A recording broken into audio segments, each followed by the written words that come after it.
Iran-backed Houthis have launched missiles toward Israel and attacked commercial ships in the Red Sea. The U.S. and its allies warned that there would be consequences, and we're starting to see that play out now in real time. For analysis of this latest move, we turn to Mick Mulroy, the former Deputy Assistant Secretary of Defense for the Middle East and ABC News national security and defense analyst. Mick, thanks so much for joining us. Do you think that relisting Houthis as a terrorist organization is likely to deter the Houthis in Iran? Is this an effective tactic by the U.S.? So, Lindsay, I don't actually think it's going to deter the Houthis.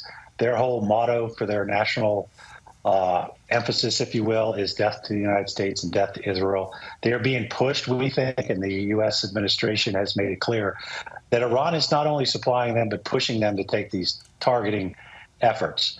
But I would say it was needed. Their actions are directly in line with a terrorist organization. Yemen's Houthi leadership has vowed not to stop until the war on Gaza is over.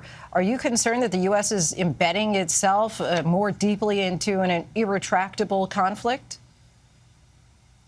So the only way to keep these shipping lanes, so the freedom of navigation through the Straits of Hormuz and the Bab el-Mandeb, which are key choke points here, is for the U.S. to both stop the weapons that are coming in from Iran to the Houthis to use, and also to essentially continuously target and eliminate these launch sites with these type of weapons. That I don't see ending anytime soon. As long as they have weapons to shoot, they certainly have, I think, the desire to do that. So it is going to keep us in a protracted, somewhat of a skirmish here to keep these free flow of ships. If that doesn't happen, if they stop flowing, that's going to affect, quite frankly, the world. Arguably, the Houthis, though, want to see an expanded regional war.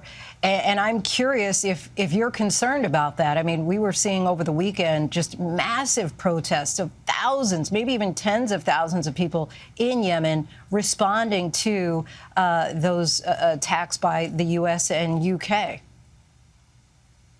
Lindsay, I am concerned about that. And the biggest concern is whether Hezbollah will join this fight. They are a group started by Iran, supported by Iran, but also has the most capabilities of any of these groups, more so than the Houthis, Hamas, the militias in Syria, Iraq.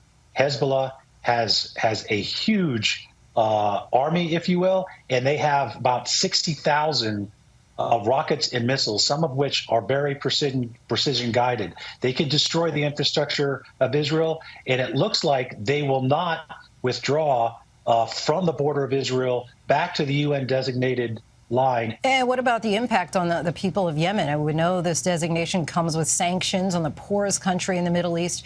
What specific steps can the State Department take to mitigate the impact of this designation on those people?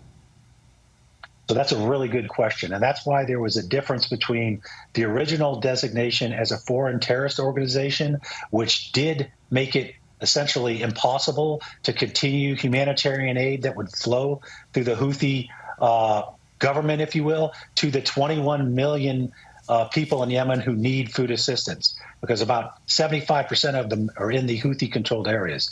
This is a different designation. This is specifically designated global terrorists. And that allows the president to carve off this exception so that we can still get food, medical, and other aid in through them to the people that need it. Why is the Red Sea shipping lane so vitally important to U.S. interests?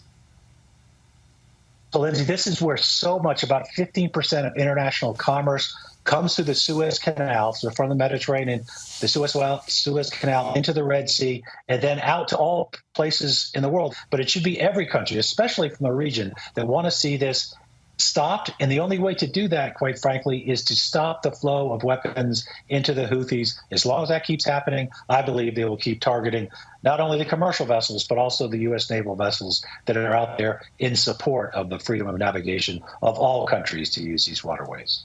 Oh, very disconcerting. Mick Mulroy, thank you so much for your insight. Appreciate it as always. Thanks, Lindsay. Hi, everyone. George Stephanopoulos here. Thanks for checking out the ABC News YouTube channel. If you'd like to get more videos, show highlights, and watch live event coverage, click on the right over here to subscribe to our channel. And don't forget to download the ABC News app for breaking news alerts. Thanks for watching.